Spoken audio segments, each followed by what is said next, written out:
à nous attaquer une partie du chapitre 3. Ruth chapitre 3, c'est une partie de la Bible que beaucoup des analystes de la Bible considèrent comme le chapitre le plus chelou de la Bible. Chelou, ça veut dire louche pour ceux qui ne le savent pas. Heureusement que c'est vrai, parce que c'est vrai qu'il y a des choses qui ont l'air un peu louches dans ce chapitre. En tout cas, à première vue, bien sûr. Et heureusement que les deux personnes qui sont présentes dans cet acte en ressortent en brillant par leur loyauté, par leur fidélité, par leur noblesse de caractère. On n'en dit pas plus pour le moment. J'ai juste dit ça pour faire un petit teasing, pour ne pas que vous cliquiez sur la vidéo suivante, ignorer, etc. Mais nous voici notre 4e dimanche où nous plongeons dans le livre de Ruth. Naomi et Ruth arrivent à Bethléem, elles n'ont rien. Elles sont toutes les deux veuves. Naomi a perdu son mari, elle revient sans lui. Elle a perdu ses 2 fils. Ruth, sa belle-fille est avec elle, elle a perdu son mari. Elles arrivent d'un pays voisin. Naomi était du pays, elle était du coin, elle était partie 10 années auparavant. Et Ruth venait de ce pays voisin qui s'appelait Moab. Ça, c'était l'acte 1. Acte 2, c'est Ruth qui commence à glaner dans les champs. Elle n'avait pas suffisamment à manger, elle était obligée de faire ça. Et elle rencontre son, je ne vais pas dire prince charmant, son preux chevalier qui vient secourir la demoiselle en détresse qu'elle était. Et il se montre bienveillant envers elle. C'est Boaz qui entre en scène à l'acte 2. Il lui donne à boire, à manger, il s'assure qu'elle fait une bonne récolte et surtout, il s'assure que personne ne lui fasse du mal. La semaine passée, j'ai un peu débordé sur l'acte 3. On voit que Naomi commence à faire des plans. Elle commence à s'organiser. Et elle expose un plan. Et dans la suite du passage, ce que nous allons lire aujourd'hui, nous voyons Ruth qui fait tout simplement ce que sa belle-mère lui avait dit de faire. Elle descendit jusqu'à l'air et fit exactement ce que sa belle-mère avait ordonné. Boaz mangea et but. Son cœur était content. Il alla se coucher à l'extrémité du tas de gerbes. Ruth vint furtivement découvrir ses pieds et se coucher. En pleine nuit, l'homme frissonna et se retourna. Une femme était couchée à ses pieds. On voit qu'elle descend jusqu'à l'air. L'air, c'était l'espace. L'espace où on faisait le battage, le manage. Je vais encore pouvoir parler un peu de la vie à la campagne, de l'agriculture de l'époque.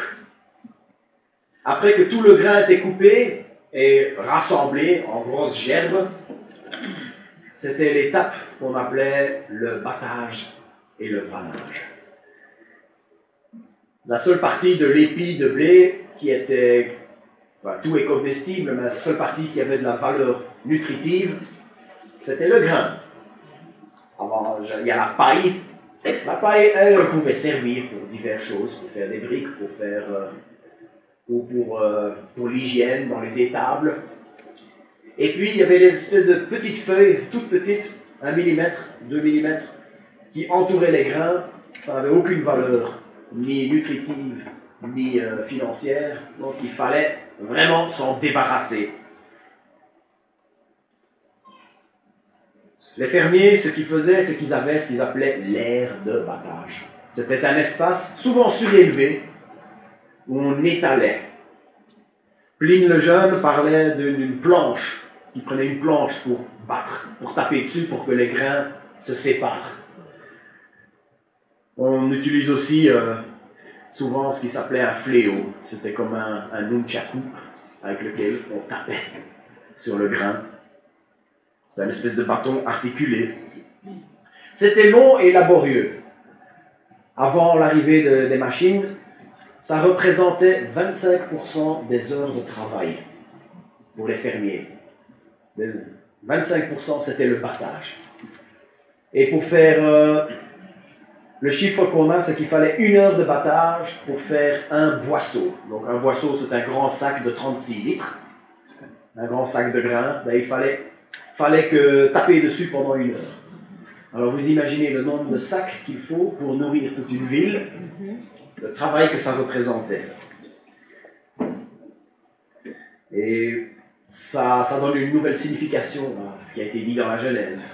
Manger du pain à la sueur de son front. À l'époque, c'était littéral. Ensuite, on faisait le vannage. Le vannage, c'était à partir d'un outil qu'on appelait le vent. C'était une espèce de râteau avec 4 branches. On le faisait d'abord pour ratisser. On enlevait la paille. Et après, comme l'air de battage était en général élevé, il y avait du vent. Alors on jetait tout ce qui restait en l'air. Les grains qui étaient lourds retombaient au sol. Et la balle, les petites feuilles, ce qui restait comme paille, le vent le prenait et l'emmenait. On m'a raconté qu'en Inde, pour battre, ils étalent le blé sur les autoroutes. Et les voitures roulent dessus. J'espère qu'ils le lavaient après. Et ça, on ne le faisait pas à l'époque de Ruth. Je crois qu'on peut en être certain.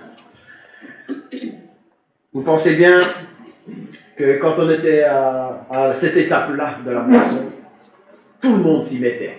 Même le patron. Même Boaz. Et je suppose qu'ils y passaient la nuit pour ne pas perdre de temps à faire la navette entre leur maison et l'aire de battage. L'autre raison, je pense, qu'ils passaient la nuit là-bas, c'est parce que vous imaginez bien, des gerbes de blé, ça n'a pas grand-chose comme valeur, mais une fois que ça a été battu et que tout ce qui a de la valeur se retrouve dans un sac, il y avait des choses à voler. Il y avait de la marchandise précieuse, c'était leur gagne-pain, c'était aussi leur pain. Il fallait bien protéger tout ça, alors voilà pourquoi ils battaient et ils passaient la nuit sur l'aire de battage. Et je peux imaginer aussi que ça devait être un peu la fête. On devait être vers la fin des moissons.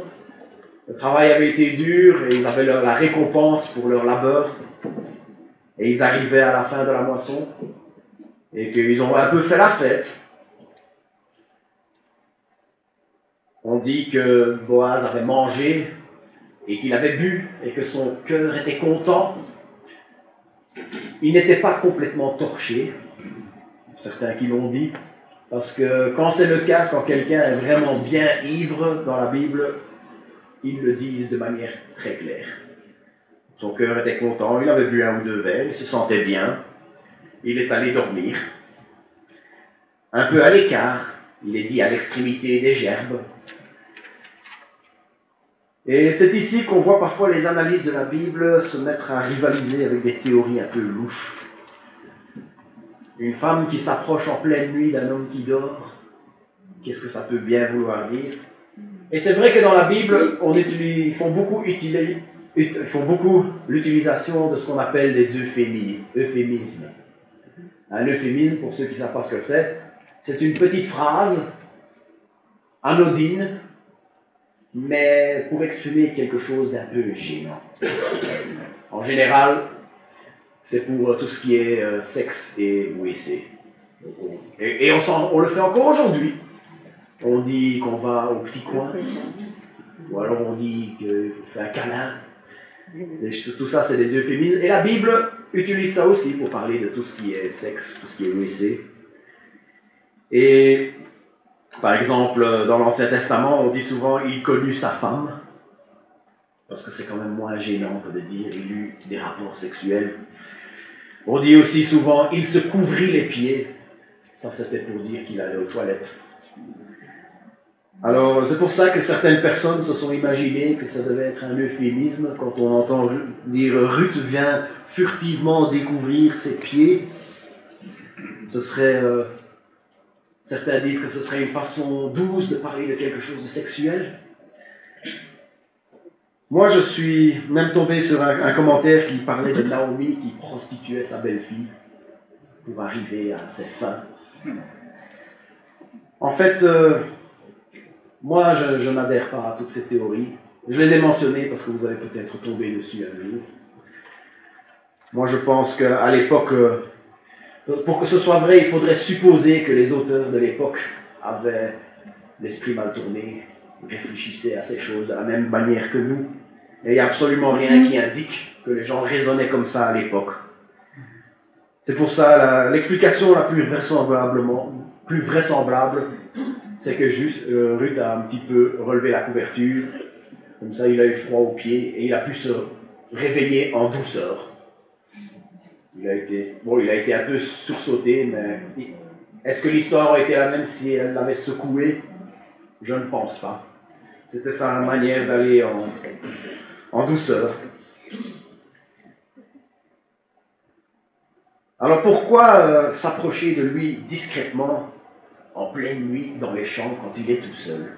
Quand il est allé au bout des germes. En fait, moi je pense que c'est parce qu'on voit au chapitre 2 que Ruth tombe face contre terre quand il est gentil avec elle. Et ça nous dit quand même quelque chose sur les conventions de l'époque. Une femme étrangère et pauvre ne pouvait pas tout simplement approcher le propriétaire du terrain. En tout cas, elle ne pouvait pas le faire devant tout le monde. On sait qu'elle avait passé la moisson avec ses servantes, mais elle n'avait pas passé tout l'été avec lui. Alors si ça se trouve, entre le chapitre 2 et le chapitre 3, Ruth et Boaz ne s'étaient plus revus. Et Boaz se réveille et on voit une femme couchée à ses pieds. Et puis, la conversation qui suit montre la noblesse de leur caractère. Il dit, « Qui es-tu » Elle répondit, « Je suis Ruth, ta servante. Étends le pan de ton vêtement sur moi, puisque tu es rédempteur. » Et encore une fois, il y a moyen d'avoir l'esprit mal tourné, étendre le pan de ton manteau. Et encore une fois, moi, je vais opter pour quelque chose de plus honorable. Étendre le pan de ton manteau, ce n'est pas une proposition indécente. Comment est-ce que je le sais? C'est parce que la même expression est utilisée dans le chapitre 2. Chapitre 2, le verset 12. Parfois, on oublie ça, mais là, parce que ça a été traduit de deux façons différentes. Boaz a parlé du fait que Ruth est allée chercher un abri sous les ailes du Seigneur, le Dieu d'Israël. Et en hébreu, c'est exactement le même mot quand il parle des ailes du Seigneur ou du pan du manteau. Le mot, c'est kanaf. C'est un mot qui est utilisé à la fois pour parler de tout ce qui est extrémité. Donc il y a les extrémités des ailes, il y a l'extrémité du pan du manteau. Une image qui évoque chaleur et protection. On voit qu'au début du livre, Ruth s'est réfugiée sous le pan du manteau de Dieu. Et ici, elle demande à Boaz de lui offrir cette même protection. Boaz lui avait offert la protection pendant la moisson. Ici, elle est en train de lui demander cette protection à vie. Il paraît que ça arrive dans 5% des cas, un couple sur 20. Et ici, c'est la femme qui fait la proposition de mariage. Je ne vais pas poser la question, je ne vais pas demander si quelqu'un ici l'a fait. Dans mon couple à moi, c'est moi qui ai fait la proposition. Après un peu de pression, non, c'est pas vrai. Je vais avoir des ennuis. Il paraît que ça arrive dans un couple sur 20. C'est la femme ici qui fait une proposition en mariage. Et ensuite, elle donne la raison de son audace. Il fallait avoir de l'audace pour faire ça. Mais elle avait une raison de le faire. Boaz était ce qu'on appelait son rédempteur. En fait, à l'époque, la terre, ça représentait tout. Les choses n'ont pas beaucoup changé aujourd'hui. Au camp de Limoges, il y a le voisin à côté qui est fermier, qui a un terrain. Il n'utilise pas beaucoup, mais on a essayé de lui racheter, mais non, un fermier ne vend jamais sa terre dans les milieux traditionnels. On est attaché à sa terre. Donc c'est déjà fort maintenant, mais à l'époque, ça représentait absolument tout. Sa terre, c'était son héritage. Dans le cas de la Bible, la terre, ben, ça fait partie de la promesse de la terre promise par Dieu. On a un héritage dans la terre promise. Il fallait surtout pas que ça sorte de la famille. Et si quelqu'un devenait pauvre et devait vendre sa terre, il fallait que la personne qui rachète cette terre soit un parent, parce qu'il fallait que ça reste dans la famille. Et si ce n'était pas possible, au moins il fallait que ça reste dans le même clan. Il fallait le parent qui faisait, c'est ce qu'on appelait à l'époque le Goël. C'était le parent rédempteur. En fait, il y a très peu de détails dans ce passage, mais en fait, il n'y a pas 36 scénarios possibles. Il y avait un terrain qui appartenait à Elimelech, et Elimelech a dû le vendre en partant à Moab. Et ce n'était pas quelqu'un de la famille qui avait racheté. Et ça, c'était autorisé. Donc quelqu'un à l'extérieur devait pouvoir l'acheter, mais il fallait que par après, la famille puisse le racheter. La loi stipulait qu'il devait revenir dans la famille. Et si quelqu'un de la famille proposait le rachat, on devait accepter cette proposition. Donc le Rédempteur, c'est tout simplement celui qui rachète. Ça, c'est en ce qui concerne le terrain. Mais il n'y avait pas que le terrain qui était en jeu ici. L'autre question en suspens, c'était celle de la descendance. À l'époque, dans cette région du monde, et on voit que c'est un thème qui est fort présent dans l'Ancien Testament, c'est ne pas avoir de descendance, c'était considéré comme la malédiction ultime. C'était la pire des malédictions. Et on voit à de nombreuses reprises, au travers de l'Ancien Testament, où on se met à trouver moyen de résoudre le problème quand une descendance n'a pas lieu, quand on ne peut pas faire ça de la manière pratique, celle de se marier, d'avoir des enfants, faire la manière classique. On voit plein d'histoires autour de ça dans la Bible et on en voit là encore une. La loi stipulait que si un homme mourait sans avoir de fils, sa femme pouvait se marier avec le frère et le premier enfant serait l'héritier du mari défunt. Ici, il y avait Machlon qui avait épousé Ruth qui est décédée sans enfant. Et en épousant un proche parent, Ruth allait pouvoir assurer une descendance, allait pouvoir s'assurer que la famille d'Elimelech, je sais que ça va arriver une fois. Elimelech allait, Machlon, Pilon, Naomi, ça allait être la pire des malédictions pour eux aussi. Il n'y avait pas de descendance qui suivait. Tout ça, ça peut nous sembler un peu étrange aujourd'hui, mais il ne faut pas oublier que nos conventions par rapport à tout ça n'ont pas toujours été. Les choses ont été fort différentes au travers des cultures et au travers des siècles. Les conventions sociales n'étaient pas celles que nous connaissons aujourd'hui. Ensuite, nous avons la réponse de Boaz. Il s'exclama, « Sois bénie du Seigneur, ma fille. Cette dernière marque de ta fidélité vaut mieux encore que la première, car tu n'as pas couru après les jeunes gens pauvres ou riches. » Les premiers lecteurs, ou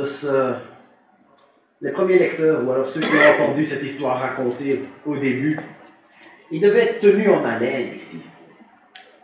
Ils se disaient, voilà, qu'est-ce qui peut bien se passer? Une femme qui s'approche d'un homme plus âgé, riche et puissant, et elle le fait en douce, en pleine nuit. Qu'est-ce qui peut bien se passer? J'imagine le raconteur d'histoire à l'époque, autour du feu, qui s'arrête juste là. Quelle va être la réaction de Boaz? Il aurait pu dire, bah, tu n'as rien à faire ici. Bouge-toi, dégage. Il aurait pu profiter de la situation. N'oublions pas que il est dit de cette époque que chacun faisait ce qui lui plaisait. Les gens faisaient vraiment n'importe quoi à l'époque. On a pas mal d'indications quand on lit le livre de Juges, quand on lit tout ce qui se passait à l'époque.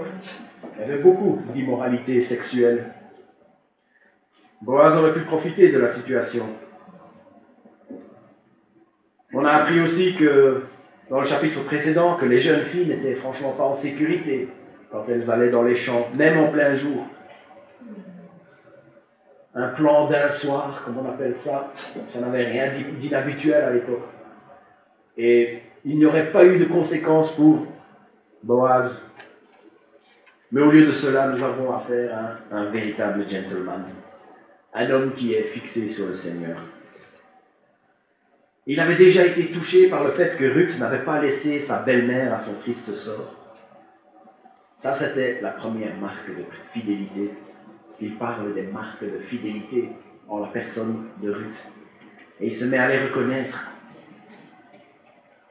La première marque de sa fidélité, c'est qu'elle n'avait pas laissé sa belle-mère à son triste sort.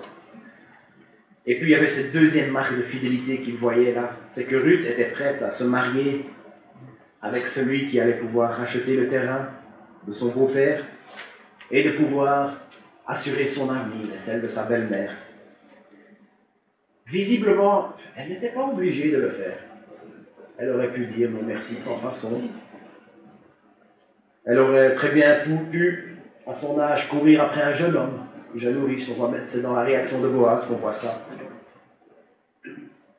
Mais Boaz était touché par cette marque de fidélité. On a parfois du mal à comprendre cette approche de la vie de couple, de la vie conjugale, du mariage. Aujourd'hui, on a parfois un peu de mal à comprendre ces choses. Si on regarde ça comme on réfléchit aujourd'hui, on se dit, on a Ruth qui va se marier par devoir. Et l'amour dans tout ça. On en fait quoi? En fait, tout ce qui l'intéresse, ce serait la sécurité que Boaz peut lui apporter. En fait, elle n'est pas amoureuse. Ce n'est pas l'âme sœur, il n'y a pas de coup de foudre. J'ai deux choses à dire par rapport à ça. Tout d'abord, l'idéal de l'amour en tant que raison numéro 1 pour le mariage, c'est quelque chose qui date des années 1700. À peu près 200-250 ans. Avec les révolutions françaises, la révolution américaine, ça commençait à venir dans la pensée partout dans le monde. Les penseurs du siècle de lumière faisaient la promotion du droit au bonheur personnel. Et c'est comme ça que cette idée que nous pensons est la seule qui est valable, du mariage par amour. Alors honnêtement, moi je remercie le Seigneur. Pour moi je crois que le mariage par amour, je pense que c'est quelque chose que je vais défendre. Mais si ça n'a pas été le cas à l'époque de Ruth, je ne vais pas les condamner pour ça non plus. C'est une norme récente. Je défends cette norme, mais ce ne serait pas cohérent d'imposer cette norme aux gens de l'époque, aux gens de l'Antiquité, aux gens du Moyen-Orient de l'Antiquité. En plus, cet idéal que nous avons, est-ce qu'il est si idéal que ça? On voit quand même assez souvent des gens à qui on dit attention, te mettre en couple avec cette personne-là, ça va te pourrir la vie, ça va te faire mal, et qu'on nous répond, mais je sais, mais je l'aime. Est-ce que c'est vraiment si idéal que ça? Et puis, j'ai quand même une deuxième chose à dire par rapport à ça, c'est que, est-ce qu'on sait vraiment qu'il n'y avait pas d'amour? Il y avait franchement de quoi tomber amoureux, là, n'est-ce pas? Boaz était un homme attentionné. Il avait valorisé par 2 fois les marques de fidélité d'une jeune femme qui passait par des moments vraiment très difficiles.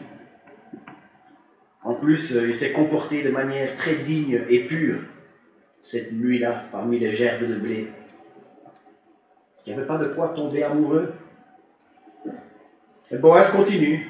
Maintenant, ma fille, n'aie pas peur, je ferai tout pour toi, tout ce que tu diras. Car sur la place publique, chacun sait que tu es une femme de valeur. Maintenant, s'il est vrai que je suis ton rédempteur, il y a un autre rédempteur qui est un parent plus proche de moi. Passe la nuit ici. Si ce matin il assure ta rédemption, c'est bien qu'il le fasse. Mais s'il ne le désire pas assurer ta rédemption, c'est moi qui le ferai. À la vie du Seigneur, reste couché jusqu'au matin. Pour pouvoir racheter un terrain, pour qu'il puisse rester dans la famille, il y avait 3 conditions. Tout d'abord, il fallait que la personne qui rachète ait le droit de le faire. Il fallait qu'il ait les moyens pour le faire. Et il fallait qu'il le veuille aussi. Il fallait qu'il soit volontaire pour le faire. On n'imposait cela à personne, même si c'était considéré comme un devoir. Pour l'instant, Boaz, il ne remplissait pas toutes les conditions. Il avait la condition 2 et la condition numéro 3. La condition 2, on savait qu'il avait les moyens. La condition numéro 3, il vient de lui. Il est prêt à le faire, il est volontaire pour le faire. Mais apparemment, il n'avait pas la première condition. Il n'avait pas le droit encore de le faire.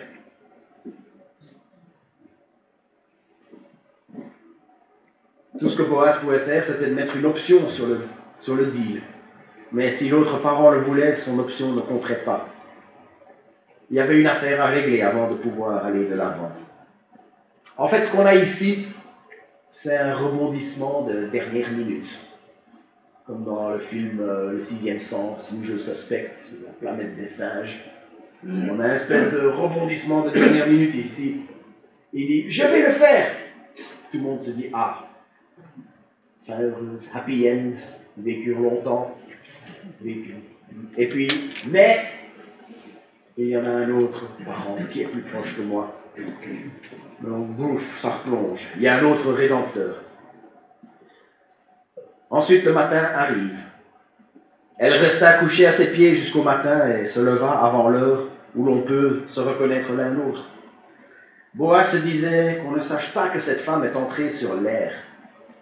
Il dit alors, « Tends vers moi le bord de ton manteau et tiens-le bien. » Tandis qu'elle le tenait, il mesura 6 mesures d'orge et il m'en chargea. Puis il rentra dans la ville. Il se lève très tôt, il fait encore sombre, on dit qu'il n'était pas encore possible de se reconnaître l'un l'autre. Personne n'a sorti, personne n'avait de GSM avec une lampe de poche dessus pour pouvoir les reconnaître qui était là. C'était il y a vraiment très longtemps. Et on voit que Boaz, il cherche à sauver un peu les apparences.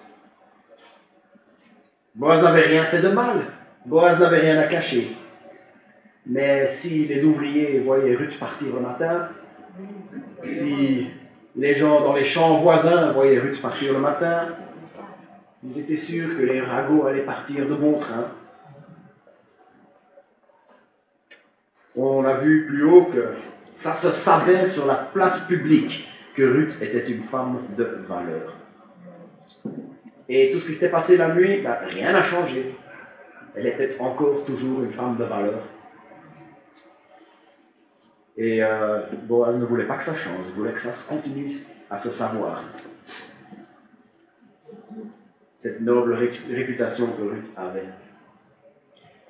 Alors pour terminer, je m'arrête là pour l'analyse du passage. J'aimerais me focaliser sur cette noblesse de caractère de Ruth et de Boaz. Ce qu'on sait du récit dans son ensemble, c'est qu'il y avait des normes dans la société à l'époque. Des normes qui n'étaient franchement pas reluisantes. Nous avons 2 personnes qui ont choisi de vivre selon les normes de Dieu et non selon les normes de la société. Le mot norme, c'est un substantif, un nom commun, comme on appelait ça dans le temps. Je vais le transformer en adjectif et on a le mot normal. Il y avait des choses qui semblaient normales à l'époque de Ruth et de Boaz. Mais Ruth et Boaz ont choisi de faire ce qui était normal aux yeux de Dieu. Il aurait été normal pour Ruth de retourner auprès de ses faux dieux. Mais Ruth choisit de se tourner vers le Dieu d'Israël, le seul vrai Dieu, et de se réfugier sous son aile. Il aurait été normal pour Ruth d'abandonner sa belle-mère à son triste sort. Mais elle choisit de rester auprès d'elle, de s'attacher à elle et d'assurer son avenir. Il aurait été normal dans les champs, au début de l'été, pour Boaz de chasser Ruth, ou alors de simplement faire le strict minimum pour l'aider. Mais il décide de lui parler avec bienveillance. Il décide de l'aider. Il montre de la bienveillance. Il aurait été normal pour Boaz de profiter de Ruth cette nuit-là dans les champs. Mais il a choisi d'avoir un comportement digne du Dieu qu'il servait, du Dieu qu'il aimait. Il aurait été normal pour Ruth de chercher un beau gosse, chercher son plaisir, mais elle décide de se lier à Boaz. Il est plus âgé, mais il avait le droit et les moyens pour assurer que la famille de Naomi ne subisse pas la pire des malédictions de l'époque, celui de se retrouver sans descendance et de faire perdre l'héritage de la terre promise qui était échue à sa famille. Ils ont tous les deux choisi la noblesse de caractère. Évidemment, la noblesse de caractère, c'est une notion un peu subjective, parce que chacun a son idée un peu personnelle de ce qui est noble. Et parfois, ce que l'un va considérer comme noble, l'autre va considérer comme déplorable ou ridicule. Quelqu'un qui choisit de ne pas escalader les disputes, les tensions, de se laisser écraser pour que la paix puisse régner, sera considéré comme noble par les uns et serait considéré comme une loque par d'autres. Les normes sont différentes. Et c'est pour ça que les normes auxquelles nous voulons adhérer, ce que nous voulons considérer comme normal, c'est ce que Dieu considère comme la norme, ce que Dieu considère comme normal. C'est ce que nous devons faire en tant que chrétiens. Chercher ce qui est noble selon le cœur de Dieu. En tant que chrétiens, nous devons chercher ce qui est normal selon la parole de Dieu. Je nous encourage à chercher à être normal. Cherchons à correspondre aux normes, mais pas n'importe quelles normes. Les normes de notre Dieu. Voilà, la sanctification, c'est beaucoup de choses, mais voilà une forme très importante de la sanctification. Celle de d'abord comprendre ce qui est normal aux yeux de Dieu, et puis de choisir d'adhérer à ce qui est normal aux yeux de Dieu. C'est pour ça qu'il est important de plonger ses regards dans sa loi parfaite, parce que c'est comme ça que nous comprenons ce qui est normal à ses yeux. C'est pour ça qu'il est important d'avoir une vie de prière, parce que c'est par une vie de prière qu'on va pouvoir adhérer à ce qui est normal aux yeux de Dieu. Je me suis senti appelé de parler de manière très large aujourd'hui. Il y a des choses qui sont considérées comme normales dans le monde, mais nous, en tant que chrétiens, on doit avoir le courage de pouvoir dire « Désolé le monde, mais mon maître, c'est lui ». Nous devons être prêts à dire cela. Et je me suis senti appelé à parler de manière très large aujourd'hui. D'ailleurs, quand on parle de ce qui est normal aux yeux de Dieu, on va aller dans un domaine très très large. On va finir par parler de toutes sortes de sujets qui dépassent le livre de Ruth. Mais je vais le faire quand même aujourd'hui parce que je pense qu'un petit rappel de temps en temps, c'est nécessaire.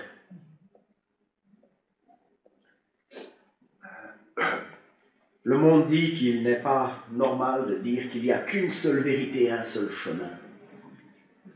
Mais le chrétien dit que c'est Jésus, le chemin, la vérité, la vie.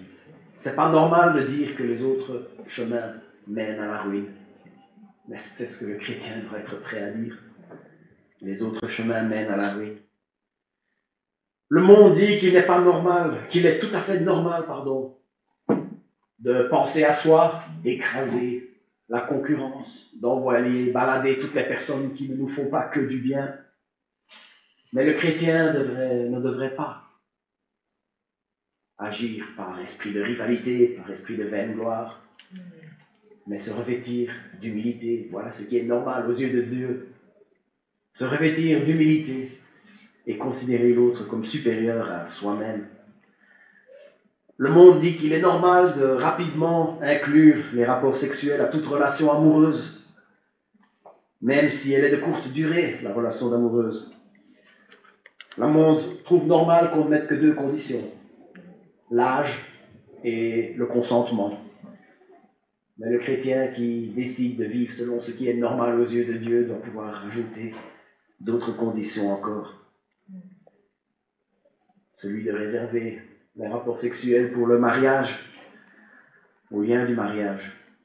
Encore une fois, dans le domaine de la sexualité, le monde trouve de plus en plus de types de relations amoureuses, de toutes sortes de genres, des choses de plus en plus spécifiques, et le monde trouve normal d'encourager cela. Le monde trouve normal de dire « oui, c'est ok, donc ça marche pour toi ». Mais le chrétien qui décide de suivre ce qui est normal selon Dieu choisit de suivre ce qui a été considéré comme normal depuis la création. L'homme quittera son père et sa mère, s'attachera à sa femme, et les deux deviendront un. Nous avons l'opportunité de choisir la noblesse de caractère.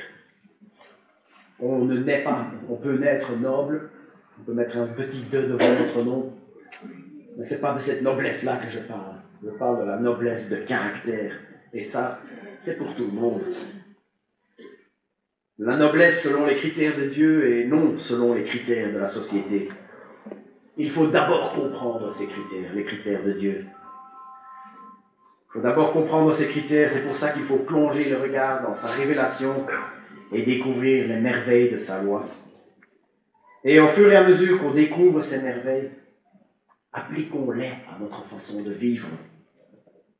Même s'il y a un prix à payer, même si le prix à payer, c'est de ne pas s'adhérer aux normes de la société dans laquelle nous sommes, même si le prix à payer, c'est de ne pas être considéré comme normal aux yeux des gens du monde. Faisons comme Ruth, qui n'a pas choisi son propre intérêt en abandonnant sa belle-mère, qui n'a pas choisi son propre plaisir. Mes sœurs, est-ce que ce ne serait pas une belle chose de pouvoir être considérée de la même manière que Ruth est considérée? Vous avez entendu ce qui a été dit à propos d'elle. Sur la place de la ville, ça se sait qu'elle est une femme de valeur. Ne serait pas magnifique de pouvoir être considérée par le Seigneur comme une femme de valeur? Ou alors les voisines de Ruth le disent plus tard, on n'a pas encore abordé ça, mais à un moment donné, elles disent « Ruth vaut mieux pour toi que 7 fils ». Pour les frères, nous pouvons aussi choisir d'être des hommes de valeur, à faire comme Boaz, fait preuve de générosité. Il ne s'est pas contenté du strict minimum. Il a choisi de se conduire en gentleman et qui a reconnu la fidélité quand il a vu en Ruth. Donc, mes frères, nous pouvons aussi être des hommes de valeur. Nous pourrions aussi démontrer les marques de notre fidélité envers Dieu. Prions. Notre Père, notre Dieu, nous sommes chaque jour confrontés à des choix, confrontés à des décisions. Nous devons décider des réactions que nous allons avoir. Seigneur, nous voulons faire ce qui est normal. Nous voulons répondre aux normes, mais pas n'importe lesquelles. Nous voulons répondre à tes normes. Nous voulons faire ce qui est normal à tes yeux. Comme on fait Ruth, comme l'a fait Boaz. Seigneur, si le prix à payer, c'est de ne pas être considéré comme normal aux yeux du monde, nous n'avons peut-être pas le courage en ce moment de le faire, mais nous pouvons décider de le faire. Nous pouvons nous attendre à toi. Nous réfugier sous le pan de ton manteau. Nous réfugier sous ton aile. Cette image qui évoque la chaleur, qui évoque ta protection. Seigneur, nous voulons faire ce qui est normal à tes yeux. Seigneur, je prie pour chacun d'entre nous, que nous puissions nous plonger les regards dans ta parole parfaite, pour pouvoir comprendre qu'elles sont tes normes, comprendre ce qui est normal selon toi. Et Seigneur, donne-nous la discipline de pouvoir non seulement écouter, mais aussi mettre en pratique. Seigneur, que la centaine de personnes qui sont présents ici dans cette salle puissent chacun être des hommes de valeur, des femmes de valeur à tes yeux, selon tes normes, selon ce que toi tu considères être normal. Que ta volonté soit faite, nous nous soumettons à toi. Au nom de Jésus. Amen. Amen.